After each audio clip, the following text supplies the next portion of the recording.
Hello everyone, Blake Smith with Financial Partners here. I'm happy to be back with you and highlight some additional features of the One Big Beautiful Bill Act.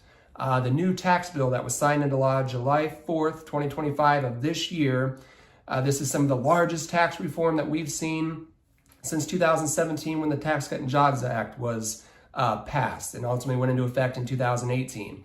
It's not often we get two massive tax reform packages in the same decade. A lot of times it's once a decade or even longer before new opportunities with new tax bills come along. And this has been a very fun one for us to continue to decode, develop strategies for our clients to utilize throughout their financial plans. So I just wanted to highlight a couple of additional things. The video I did a couple months ago, I ran through several different topics. I'm going to kind of dig into a few of those today. And one of the ones that I found most interesting and most fun to start applying throughout our clients' financial plans is the new bonus deduction for seniors over 65 years old.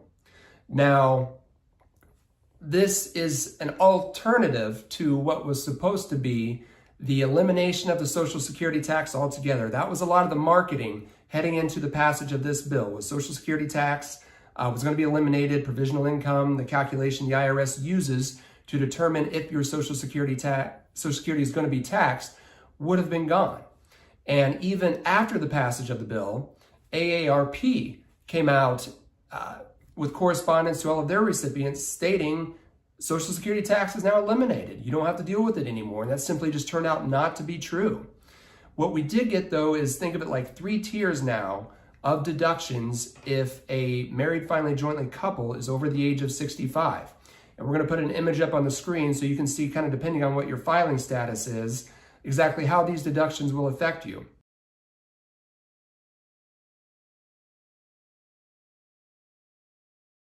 Now, I'll just, as I'm talking, refer to a married filing jointly couple specifically. So standard deduction, think of it like tier 1, for a married couple is $31,500. You can deduct that off the top of your income, and that stays the same. Part of the maintaining of these higher standard deductions that we got through the first round of the Tax Cut and Jobs Act, aka the Trump Tax Cuts 1.0. Now, what continues on also is the normal extra deduction. If both spouses are over the age of 65, we're kind of talking to our seniors and retirees specifically, you can get an additional $3,200 on top of the $31,500 deduction that you already have. All right, so that continues on, and what is new is the new bonus deduction. $6,000 per person, as long as you're over the age of 65, for a potential $12,000 third tier additional deduction. You add all of that up, and a married filing jointly couple over the age of 65 could potentially have a total deduction up to $46,700. That is a massive tax savings above and beyond what we used to have in the Tax Cut and Jobs Act, the prior tax bill.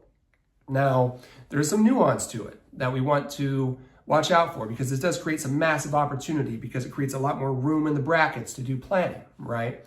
However, for a married filing jointly couple, the phase out is about $150,000 of income. So when we're thinking through our income for the year, Social Security, pensions, distributions from pre-tax 401ks, IRAs, we want to monitor how much income we're bringing in, because we could potentially start to get phased out of these extra deductions.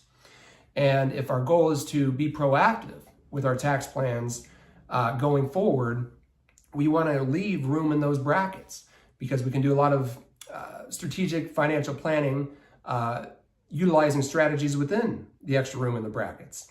So for a married couple, again, that phase out starts around $150,000. For a single filer, it's $75,000. Now, when we get the extra room in the brackets, what we can do is, several different, these are just some examples of things that we could do. If we were looking to take additional distributions for a year, if we wanted to take money out of a pre-tax IRA or 401k to go on a trip with our family, or to do home renovations, or whatever the case may be, we may now have more room in the bracket to take those distributions and get the money out at these lower permanent tax rates. Now, what that also does is creates extra room in the bracket for tax management in the way of like Roth conversions that we've been talking to our clients about for years. We want to use these low brackets while we got them, because with OB3, the tax rates have been made permanent. And all that means is there's no sunset provision like there was with the original Tax Cut and Jobs Act. However, as I often joke, all tax laws written in pencil. A new president, a new Congress can come in and change the tax rates from where they are today. It will probably be a couple years, best guess, before that would be on the table. However, we want to be proactive. We want to take advantage of these low rates. Again, I often joke that don't ever waste these low brackets. We can't go back and use them later if tax rates in the future change. So we want to do strategic planning while we got them. Another thing that we talk to clients about, and this is, kind of depending on the client situation, is maybe replacing part of the IRA with a life insurance policy, taking distributions, using that for a premium, creating a liquidity event.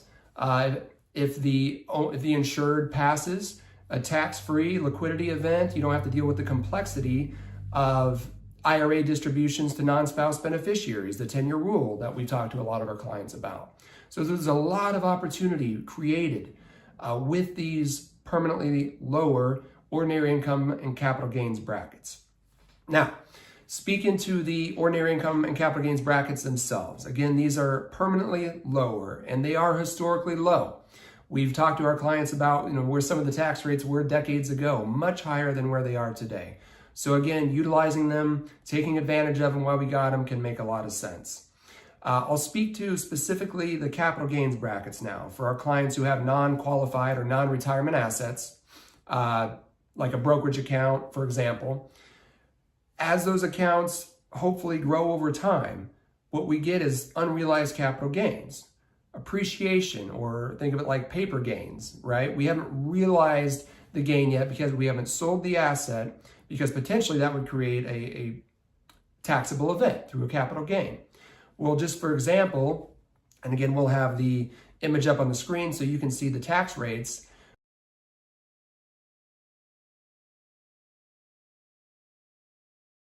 For couples with less than $96,700 of income, we might be able to realize some of those gains at a 0% capital gains bracket, which if you're going to pay taxes, 0% rate is a pretty good rate, right? So again, this creates opportunity to do what we call basis management, being able to realize some gains throughout the year along with our tax loss harvesting strategies, and really taking advantage of this new tax law, layering it into our clients' financial plans, and being as proactive as possible versus being reactive down the road if tax rates decide to change and potentially go up. That creates more of a reactive nature to financial planning versus us trying to be proactive with our clients. So I know us at Financial Partners, Bob and I, we've been talking about taking advantage of these tax rates for years at this point. This creates even a longer runway to be able to do that. We continue to decode and learn new strategies with this bill. And again, I just wanted to highlight and dig into a couple of specific pieces of the legislation today, and I'm going to do a few more of these throughout the next several months. But by all means, if you have questions in regard to your financial plan, any of the topics that I discussed today, give us a call. We look forward to continuing to visit with all of our clients and taking advantage of this new tax law the best we can in a positive way. Also, here in a couple of weeks, we will be celebrating our 25 years of being in business since Bob founded the company back in 2000. So we're very excited for that. We're going to be doing some fun things in regard to that 25-year anniversary. We look forward to communicating that to you as well. Giving a call if you have any questions. Talk soon. Thank you.